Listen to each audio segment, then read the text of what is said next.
He had the keys to everything. For 30 years before the murder and 30 years after, Vernon Stark was the janitor of First Methodist in Bethel Crossing. The man who unlocked the doors before dawn and locked them after dark, who knew every closet and crawl space and storage room in the old building, who was so much a part of the church that people stopped seeing him the way you stop seeing the furniture. When Ruth Carver was murdered in 1986 in a town where she taught half the children to play piano, the church janitor was the one person nobody thought to suspect because he was always there, and being always there had made him invisible. It took 33 years for the church janitor's secret to come out, and when it did, the silence it broke was enormous. That is not a story about a stranger who slipped into a small town and out again. That is a story about a man who had the keys, who was trusted absolutely because he was always present and never noticed, and the 33 years his secret kept. But before we get to any of that, we have to go back to a small Tennessee town in the winter of 1986, and to the piano teacher the whole town loved. Bethel Crossing in 1986 was a small town in the hills of East Tennessee, a white-steepled church on the square, a diner, a hardware store, a few thousand people bound together by family and faith and the long habit of knowing one another. First Methodist was the center of it, not just on Sundays but all week, the place where the town held its weddings and funerals and potlucks and choir practices and scout meetings, the building always open, always lit, always tended, and tending it, for as long as most people could remember, was Vernon Stark, the janitor. Everyone knew everyone, and everyone knew Ruth Carver, who gave piano lessons in the church annex. Ruth Carver was 51, the town's piano teacher, a warm and patient woman who'd taught half of Bethel Crossing to play, giving her lessons in the small annex room at First Methodist, where the church let her use the old upright in exchange for keeping it tuned and loved. She was a widow these 8 years, devout, beloved, the kind of woman whose former students, grown men and women now, still hugged her in the grocery store and could still, if pressed, stumble through the recital piece she'd taught them. She had 2 grown children in other states, a small house full of sheet music organized by composer, and a reputation, fierce and gentle at once, for never giving up on a clumsy kid, for finding the one piece that would finally make a frustrated 10-year-old want to practice. And Ruth had one habit the town knew her by. She stayed late at the church on lesson days, often the very last one in the annex, after the choir and the scouts and the potluck committee had all gone home, practicing alone on the good piano in the quiet, playing for herself in the empty building. And she'd lock up that side of the church when she left, or believed she did, in a building where the janitor held keys to every lock there was. The sound of Ruth Carver's piano drifting across the dark square after everyone else had gone was a sound Bethel Crossing knew and loved. One winter night, it stopped and did not start again. On a winter night in 1986, Ruth Carver was killed at First Methodist after her last lesson, and a town that found its heart in that church had its heart broken inside it. Here is what the investigation confronted. Ruth was found dead in the church annex where she taught and practiced. It was, in 1986, an almost unthinkable crime. A beloved widow murdered inside the church itself. The sheriff worked it hard, but the setting confounded him. The church was a building half the town had keys or access to. Came and went from all week, left fingerprints and traces everywhere as a matter of ordinary parish life, so the scene was a confusion of innocent presence. There was no forced entry, because the church was rarely truly locked against anyone. and certainly not against the many people with legitimate reason to be there. The investigation looked outward. A transient, a stranger, someone slipped into an unlocked church. Because the alternative, that someone with rightful access had done it, opened onto too many trusted people to contemplate. They found no stranger, and the one person who had keys to every lock, who was always in the building, who could move through it at any hour without anyone thinking twice. The janitor, Vernon Stark, was never seriously considered because he was part of the church itself, as unremarkable as the pews. The detail that should have mattered was precisely that universal access and the invisibility that came with it. Vernon Stark could be anywhere in that building, any hour, and no one would remark on it. His presence explained itself. The investigation's focus on a phantom stranger entering an unlocked church missed the man for whom the church was never locked at all, the one who didn't have to break in because he held every key. But his very ubiquity made him invisible, and the town's inability to imagine a trusted insider did the rest. Ruth Carver's family grieved a beloved mother killed in the place she'd served. The town grieved a piano teacher murdered in its own sanctuary, and locked its church doors for the first time in memory. There was no dogged relative who cracked this, and no detective who saw through it.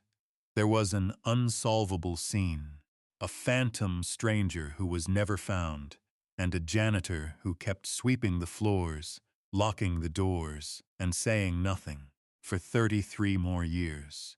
The institutional failure here was the invisibility of the trusted insider. The way a man woven so completely into an institution becomes unseeable, his access total and his presence unquestioned, so that he is the last person an investigation thinks to examine.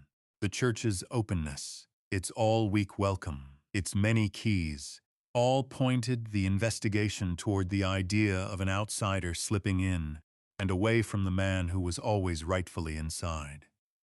Vernon Stark didn't have to hide. Being the janitor hid him. Then the case went cold, the great wound of Bethel Crossing, the murder in the church that was never solved. The town's faith in its own safe center was shaken and slowly, partially healed. Vernon Stark went on being the janitor of First Methodist, unlocking the doors before dawn, locking them after dark, tending the very room where Ruth Carver had died, present at the memorials, sweeping up after the prayer services held in hope of an answer for year after year after year. By 1996, 10 years had passed. Ruth Carver's murder was unsolved, the file gone cold. Her children had grieved and moved on as best people can when there is no answer to move on from. The church had, after a time, unlocked its doors again, because a Methodist church in a town like Bethel Crossing cannot stay barred against its own people for long. But something had changed, a wariness that hadn't been there before.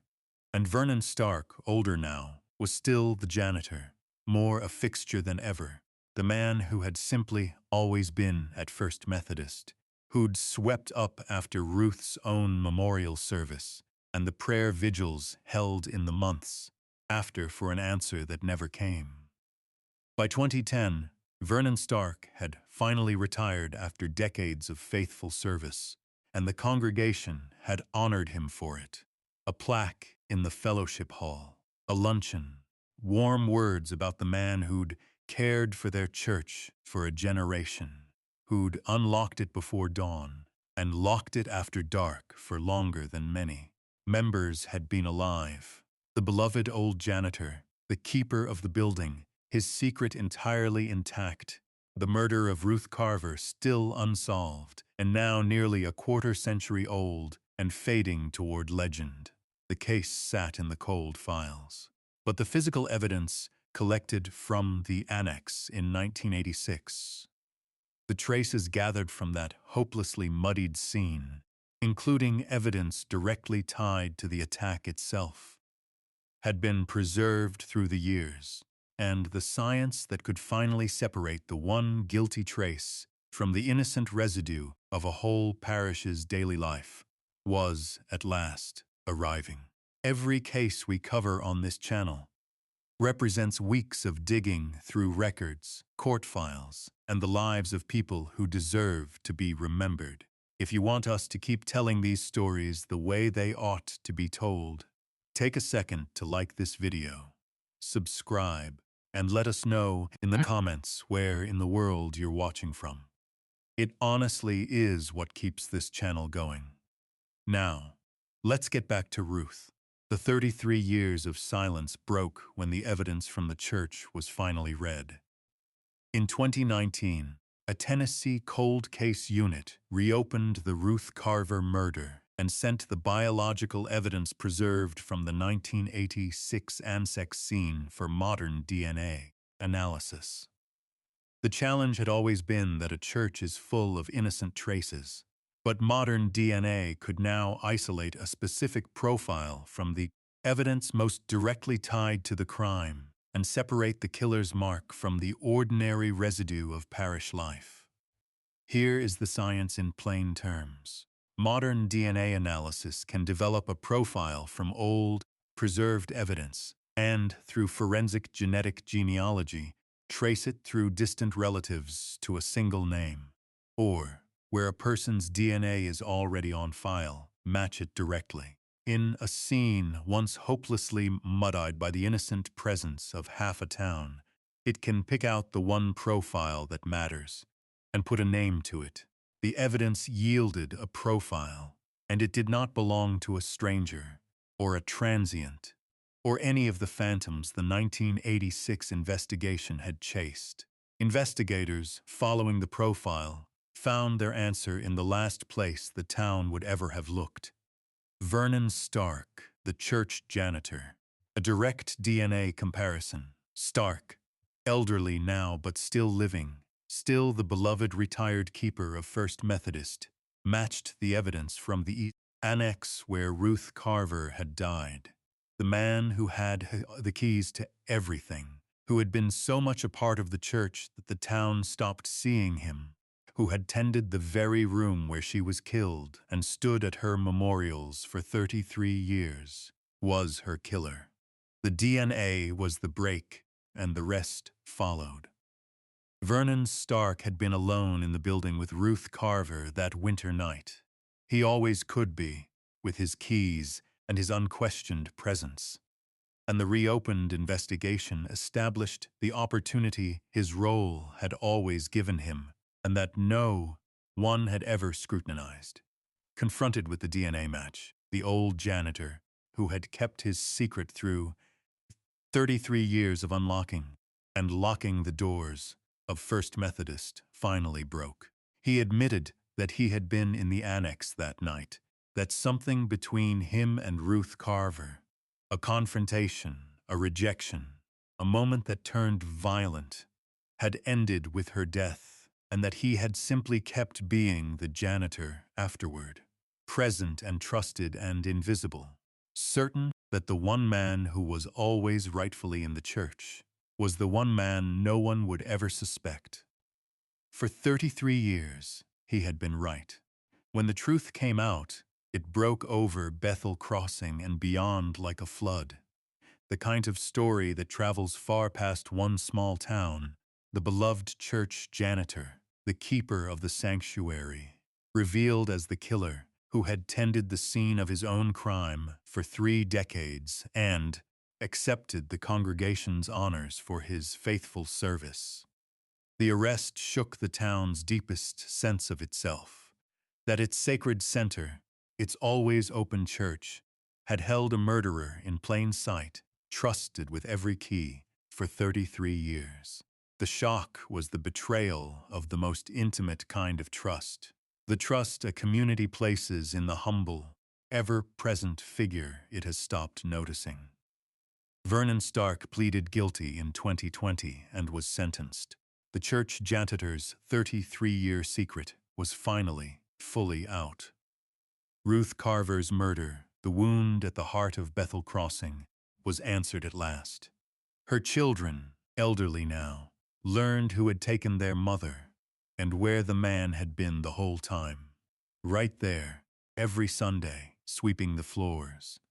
And Ruth Carver, the piano teacher who'd taught half the town to play, was remembered anew, no longer the victim of an unsolved mystery, but a woman whose killer, however late, had finally been named and made to answer. Ruth Carver was 51 years old. She taught half of Bethel Crossing to play the piano, gave her lessons on the old upright in the church annex, stayed late to practice in the quiet, and never gave up on a clumsy kid. She was murdered inside the church she'd served by the janitor, who had the keys to everything and the invisibility of a man no one ever sees. And he went on tending that church and the very room where she died for 33 years. There was no detective who cracked this one, and no relative who never gave up. There was evidence preserved from a hopelessly muddied scene, a science that finally learned to read it, and a secret that an ever-present, ever-trusted man kept for a third of a century before it broke. It makes you wonder. How many killers hid not as strangers but as the most familiar figures of all? The janitor, the caretaker, the ever-present helper a community has stopped truly seeing. How many crimes were investigated outward, toward phantom outsiders, while the answer stood quietly inside with a ring of keys? And what does it do to a community to learn that the humble servant it honored had tended the scene of his own crime for 33 years? Tell us in the comments. Do you think Ruth Carver's murder would ever have been solved without the preservation of that 1986 evidence and modern DNA? What shook you most? That the killer was the janitor, that he kept the keys and the trust for 33 years, that he tended the room where she died.